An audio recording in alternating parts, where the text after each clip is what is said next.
아침에 하나님의 귀한 은혜와 은총이 우리 안에 가득하시기를 예수님의 이름으로 축원합니다. 이 마음으로요, 앞뒤 옆에 계신 분들과 함께 가장 밝은 웃음으로 참 잘 오셨습니다, 큰 은혜 받으시기 바랍니다 라고 인사하겠습니다. 참 잘 오셨습니다, 큰 은혜 받으시기 바랍니다. 참 잘 오셨습니다, 큰 은혜 받으시기 바랍니다. 이제 서로를 보시고요, 이쪽은 저쪽을, 저쪽은 이쪽을, 그리고 영상으로 예배 들으신 분들도 함께 손 흔들며 인사하겠습니다. 참 잘 오셨습니다, 큰 은혜 받으시기 바랍니다. 참 잘 오셨습니다, 큰 은혜 받으시기 바랍니다. 우리가 지금 나누고 있는 하늘에서 오신 예수 그리스도라는 주제의 말씀은요, 오늘까지 전하고요, 다음 주일부터는 다른 이야기를 나누겠습니다. 그리고 이것들을 모아서요, 2월 16일 오후 예배 때 부서별 주일 오전 설교 퀴즈 대회를 하겠습니다. 지난주에 우리는 여자의 후손이 가지고 있는 이름을 통하여 왜 하나님께서 주님을 이 땅에 보내신 이유와 목적을 보았지요. 이름은 두 가지, 예수와 임마누엘.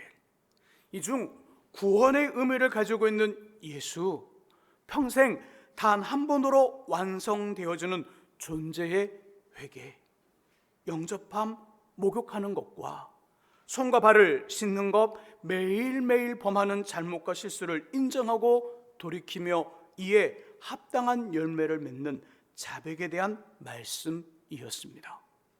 이름을 예수라 하라, 이는 그가 자기 백성을 그들의 죄에서 구원할 자이심이라. 하늘에서 이 땅에 오신 여자의 후손을 통하여 죄로부터 구원을 받아 아버지 하나님이 주시는 좋은 것들을 받아 누리며 나누는 저와 여러분들이 될 수 있기를 주님의 이름으로 축복합니다. 이 시간은요, 두 번째 이름에 담겨진 왜라 하는 질문의 답입니다. 23절을 함께 읽어보겠습니다. 읽으시면서 이름과 그 뜻을 찾아보시기 바랍니다. 본문 23절 말씀 읽습니다. 보라, 처녀가 잉태하여 아들을 낳을 것이요 그의 이름은 임마누엘이라 하리라 하셨으니 이를 번역한즉 하나님이 우리와 함께 계시다 함이라. 아멘. 자, 23절의 말씀 속에는요, 여자의 후손 오신 예수 그리스도, 그의 두 번째 이름이 등장합니다. 뭘까요? 임마누엘. 뜻은요, 하나님이 우리와 함께 계시다. 함께 계시다. 하나님이 우리와 함께 계시려는 것이 그분의 의지이며 모든 상황과 일과 시간에 주님이 우리와 함께 계시는 줄 믿습니다. 하나님이 우리와 함께 계시다, 이 말에는요, 어린 양을 이리 가운데 보낸 것 같다는 주님의 이야기가 깔려 있어요. 그 이야기가 전제되어 있다는 말씀이에요. 어린 양을 이리 가운데. 양은요, 강아지처럼 내비게이션이 없어요. 길도 못 찾고요, 집에서 나가면 돌아오지 못합니다. 또 뿔가진 염소처럼 그 염소 같지 않아서 적으로부터 자신을 보호하거나 공격도 못해요. 시력은 눈뜬 장님 수준입니다. 반면에 이리는 떼를 지어 무섭게 사냥해요. 실패하는 경우가 거의 없어요. 이렇게 하나님의 자녀된 우리가 살아가는 세상은 이리처럼 강한데 우리는 양처럼 약해요. 세상의 문제는 이리처럼 복잡한데 우리는 양처럼 똑똑하지 않아요. 세상은 이리처럼 위험한데 우리는 양처럼 방어할 능력이 없을 뿐더러 세상의 유혹은 이리처럼 치밀하며 치명적인데 우리는 양처럼 단순합니다. 곧 저와 여러분들의 실상이 약하고 부족하며 모자란다는 이야기를 전제로 내가 너희와 함께 있을 것이다 그 말에는 이런 전제가 깔려 있다는 거예요. 나사가 하나 없는, 우리 입안에 가지런히 놓여 있어야 될 20개의 이빨이 군데군데 빠져 있는 것 같은 결핍 상태가 바로 저와 여러분들의 모습이라는 거예요. 어떤 사람은 몸에 약함이 있습니다. 어떤 사람은 마음과 감정의 부족함이 있고요. 어떤 사람은 영적 모자람이 있으며 어떤 사람은 밑빠진 독처럼 삶의 구멍이 있습니다. 여자 요선인 예수는 이것들을 해결하시기에 오신 거예요. 그 이름을 임마누엘이라 하리니 이는 하나님께서 우리와 함께 계시니라. 저 여러분들 안에 있는 약함과 부족함, 결핍, 인생의 구멍을 여자 요선인 예수를 통하여 잘 정리하거나 잘 해결하지 않으면 이것들이 우리를 끔찍하고 무섭게 공격해와요. 두 가지 모습으로 공격해옵니다. 하나는 지나친 반응으로의 분노. 지나친 반응으로의 분노가 우리 안에 일어나요. 구약의 열왕기하 2장의 끝부분을 보시면요, 엘리야 선지자의 뒤를 이은 엘리사 선지자가 등장합니다. 근데 아이들이 그 엘리사를 바라보면서 이렇게 말합니다. 대머리여 대머리여 올라가라 올라가라. 대머리여 대머리여 올라가라 올라가라. 이 아이들이, 작은 아이들이 조롱을 해요. 그랬더니 이 엘리사가 그 아이들을 바라보면서 저주를 합니다. 저주를 했더니 앙콤 2마리가 숯불에서 나와 그 모인 아이들 중에 42명을 그 자리에서 물어 죽여요. 전 그 장면을 보면서 이게 뭐지? 이게 뭐지? 그래서 여러 자료를 찾아봤어요. 이 부분을 어떻게 해석하고 어떻게 설명하는가. 그중 가장 설득력 있는 그 이야기는 이거였어요. 엘리사가 저처럼, 우리처럼 그냥 일반적인 대머리예요. 머리카락이 많지 않았나 봐요. 일반적으로 대머리였는데 그 당시 우상 숭배가 지나쳐 하나님의 종을 우습게 알아 대머리라고 경멸했기에 이런 일이 생겼다는 거예요. 엘리사가 저주를 했고 앙콤 2마리가 나타나 이들을 물어 죽였더라. 올라가라 대머리 올라가라. 올라가라는 말은 불병거와 불말을 타고 올라간 엘리야 선지자 있잖아요. 그를 조롱하는 말이더라. 비웃는 말이더라. 그래서 이런 일이. 그래도 저도 엘리사처럼 머리카락이 많지 않아. 약을 올리는 듯한 순간 엄청 많았습니다. 일주일에 2번 이상 그 말 들어야 한 주가 가요. 그때마다 전 한 번도 저주를 해본 적이 없어요. 만일 제가 그랬다면 우리 교회도 곰이 여러 마리 살아야 돼요. 우리 집에도 숨겨놓은 곰이 나타나야 돼요. 제가 밥을 먹으러 가도 곰이 항상 제 곁에 마치 호위무사처럼 곰이 허르르 저주만 하면 그냥 달려들어서 공격하려고 허르르 다녀야 돼요. 전 한 번도 저주를 해본 적이 없어요. 엘리사, 지나친 반응으로의 분노예요. 우리도 때로 어떠한 일과 상황과 사람을 만나면 우리의 의도와는 다르게 욱하고 발끈하며 과격하게 움직이고 공격하여 손해를 주고 손해를 받으며 실수하고 후회합니다. 근데 이 일을 좀 더 자세히 세밀하게 살펴보면요, 색깔은 다를지 몰라도 반응하는 시점, 반응하는 내용은 동일해요. 반응하는 내용은 똑같다는 거예요. 똑같은 내용에 대해서 반응하여 지나친 분노를 표현한다는 거죠. 왜죠? 우리 안에 메꿔지지 않은 구멍, 해결되지 않은 결핍이 있다는 것을 반증하는 거예요. 또 하나의 반응, 첫 번째가 지나친 반응으로 분노를 하면 두 번째 반응은요, 지나친 자기 비하. 동굴로 숨어 막다른 길로 가요. 자기 비하, 막다른 길로 가고 동굴로 숨어버린다는 거예요. 다윗 왕의 아들 압살롬이 쿠데타를 일으킵니다. 그리고 아버지 다윗을 궁에서 내쫓아요. 그때 압살롬 밑에서 작전을 짜는 작전 참모 중에 아히도벨이라는 사람이 있었어요. 압살롬이시여, 저에게 군사를 주십시오. 그럼 군사를 이끌고 가 당신의 아버지 다윗을 이 밤에 처리하고 이 모든 전쟁을 끝내겠습니다. 기가 막힌 작전이거든요. 이렇게 해야 돼요. 근데 그 옆에 있던 다른 사람이 말합니다. 압살롬이시여, 그러지 마십시오.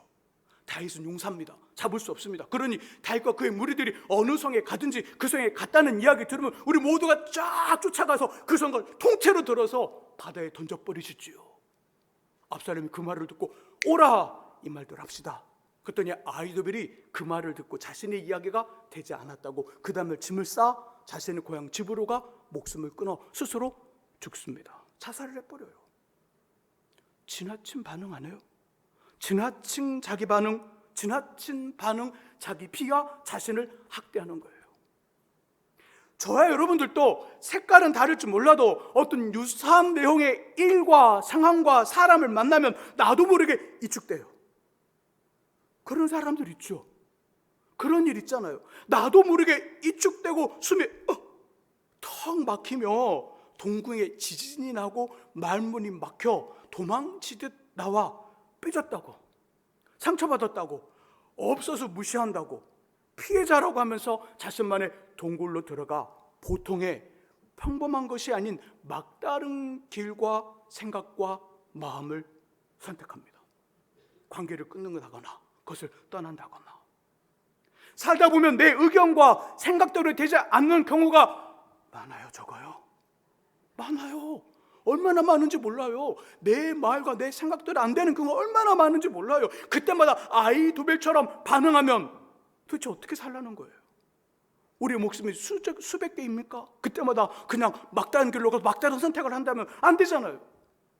전혀 의도 없이 함부로 말하는 사람들이 있어요? 없어요? 있어요. 어떤 사람은 의도를 가지고 말해요. 이 사람 진짜 나쁜 거예요. 그때마다 헤어나올 수 없는 열등감으로 막다른 선택을 한다면 제대로 된 삶을 살 수 없어요.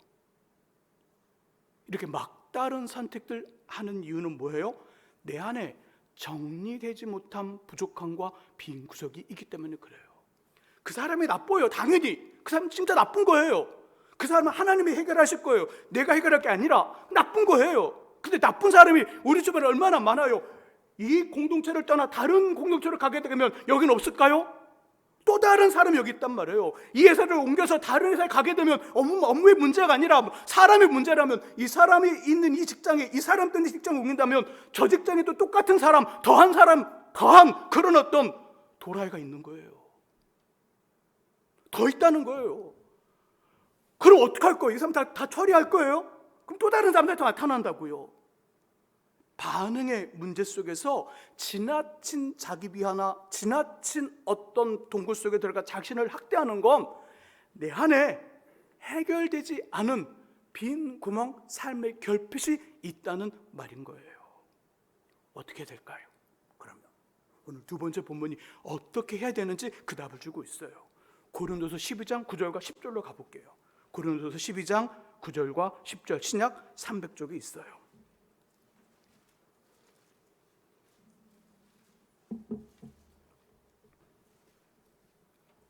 고린도서 12장 9절과 10절 말씀. 자, 그럼 어떻게 될 건가?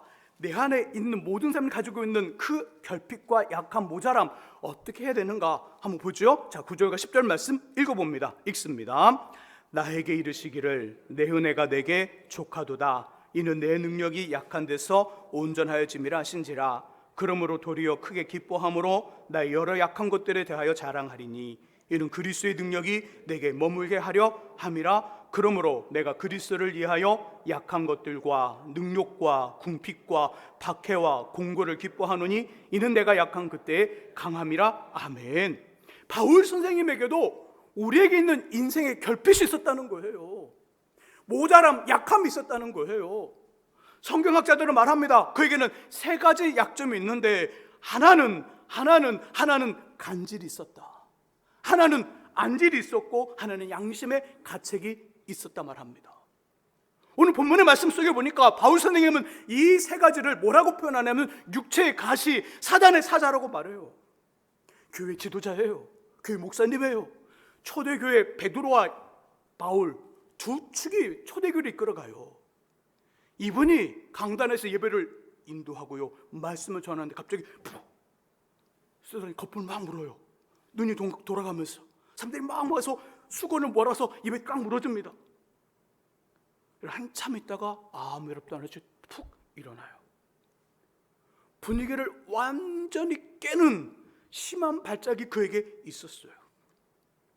누런색의 눈곱이 낍니다. 아침에 일어나면 잠깐 끼는 눈곱 말고 눈밑으로 쫙 뺑 돌라 끼는 눈곱. 누런색의 눈곱이 끼어요. 눈곱이 끼면 어때요? 앞이 잘 보여요? 안 보여요? 안 보여요. 안 보여요. 저도 가끔씩 그런 경험 해요. 요즘에 눈곱이 얼마나 끼든지 약을 넣어야만 눈곱이 안 껴요. 누런색의 눈곱이 낍니다. 흐릿흐릿 사물이 선명하지 않아요. 성도들 알아보지 못해요. 장로님인지 권사님인지 우리 교회 사람인지 아닌지 몰라요. 멈추지 않는 눈물로 얼굴이 엉망해요. 뚜렷한 약도 없어요. 손도 쓰지 못해요. 심한 눈병이 그에게 있었어요.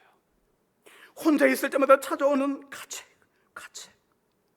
다메섹으로 가는 길에 부활하신 주님을 만나기 전 예수 믿는 사람들을 잡아 죽이며 옥에 가두었던 그 과거가 혼자 있을 때마다 양심의 길고 뾰족한 바늘이 되어 찾아옵니다. 예배를 인도하고 여러 사람이 있을 때는 일을 할 땐 생각이 나지 않는데 혼자 있을 때마다 길고 뾰족한 바늘이 자신을 콕콕 찔러요. 너 옛날에 그랬잖아. 너 옛날에 그런 사람이었잖아. 간질과 안질과 양심의 가치계라는 인생의 구멍을 가지고 있지만 함께 읽은 9절과 10절에서는 도리어 뭐라고 말하냐면 나는 이것으로 인하여 기뻐하고 나는 이것을 자랑한다고 말합니다. 어찌된 일일까요? 어떻게 이것을 바라보면서 나는 기뻐하고 나는 이것이 나의 자랑이라고 말하는 걸까요?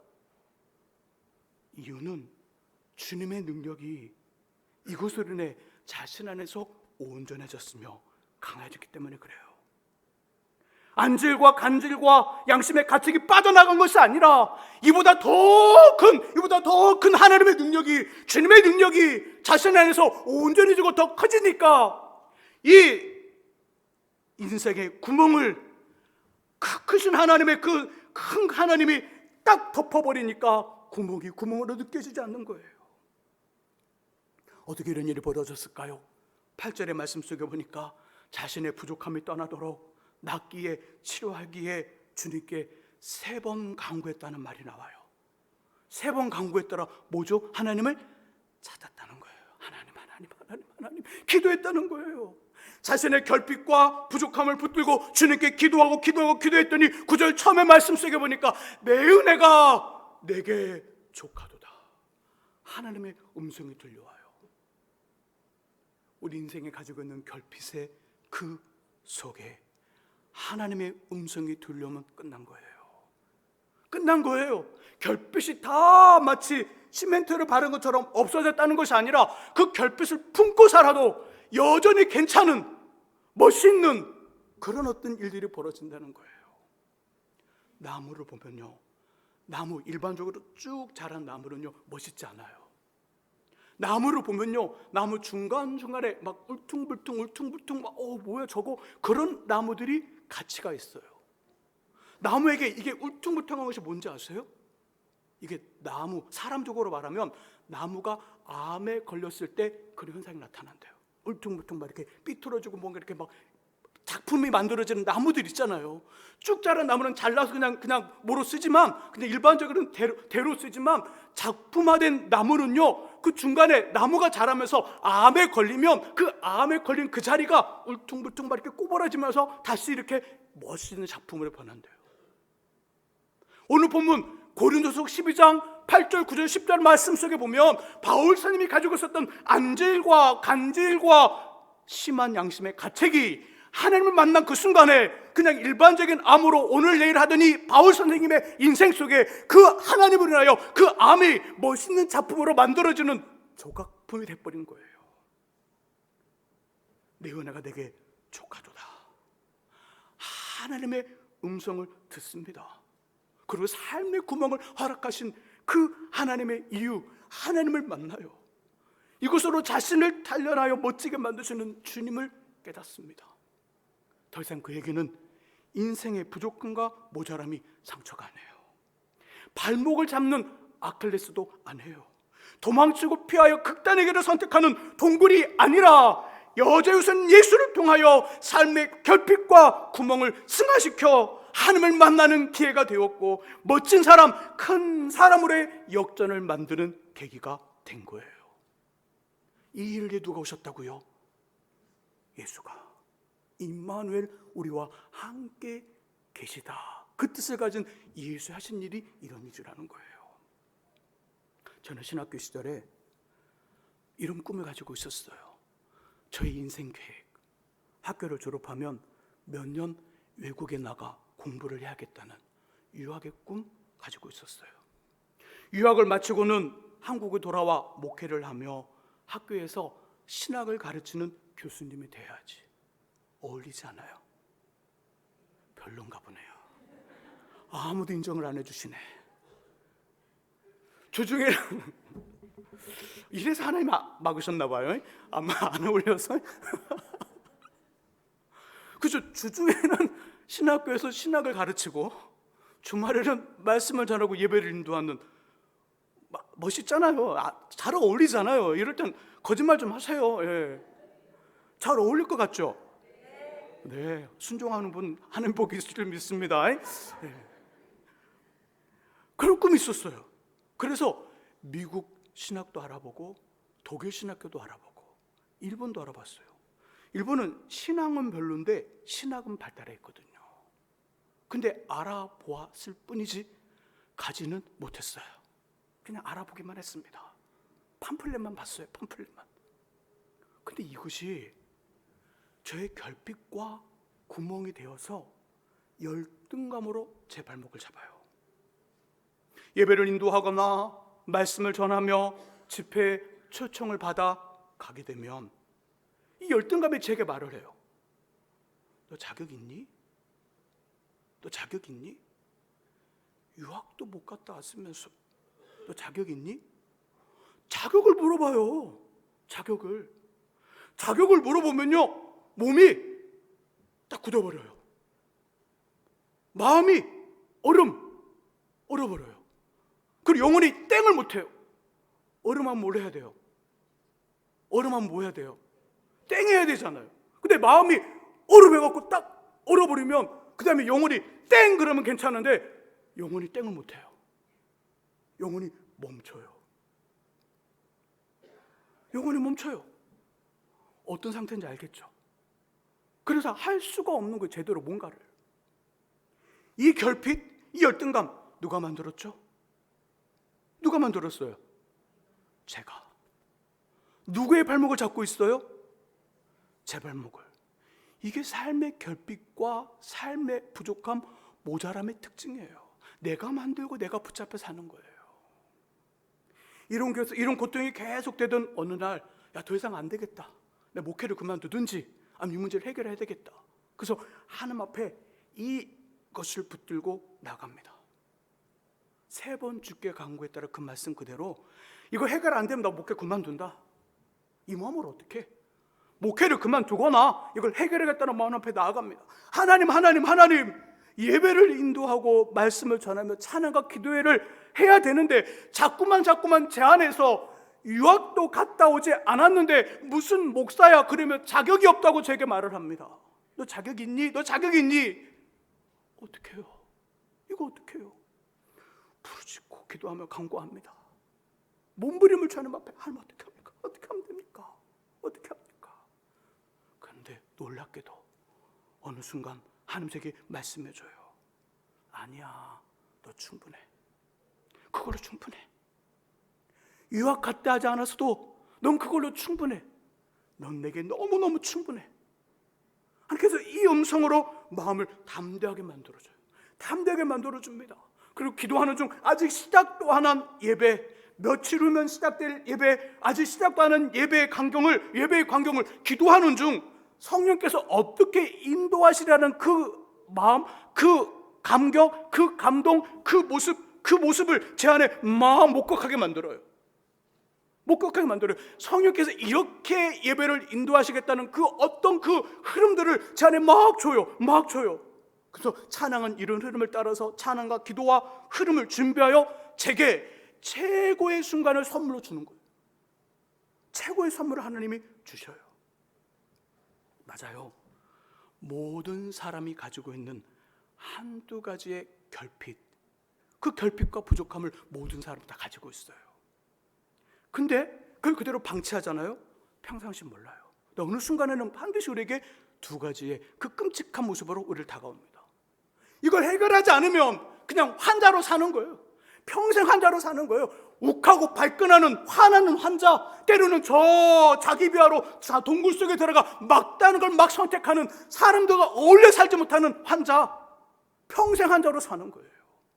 하지만 여제우선 예수를 통해 승화시키면 다른 사람들을 잘 이해하고 품는 넓은 사람, 그리고 큰 인생, 깊은 삶이 됩니다.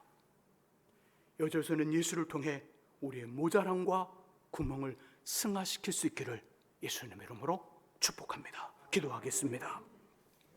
하나님 아버지, 우리 안에 모든 사람들이, 우리 안에 때로는 어떤 이유와 원인지는 정확히 알 수는 없으나 모자람과 부족함과 인생 결핍과 구멍을 가지고 있습니다. 이것들이 때로 하나님 아버지 어떤 동일한 상황과 동일한 일과 동일한 상황과 일들을 만나면 나도 모르게 욱하고 발끈하여 팍 튀어나오거나, 때로는 우리를 동굴 속에 몰아넣으며 철저하게 아버지 하나님 자신을 비하시키고 우리를 학대합니다. 하지만 하나님 아버지, 이것을 예수 그리스도, 여자에서는 예수를 통하여 승화시키면 모든 사람들을 품고 하나님의 놀라움을 경험하는 크고 넓고 깊은 인생이 됩니다. 하나님을 도와주셔서 아버지, 어찌할 수 없는 인생의 구멍들 있으나 그 구멍을 주의 이름으로 잘 극복하기는 우리 되게 하여 주옵소서. 예수 그리스도의 이름으로 기도합니다. 아멘. 우리 소망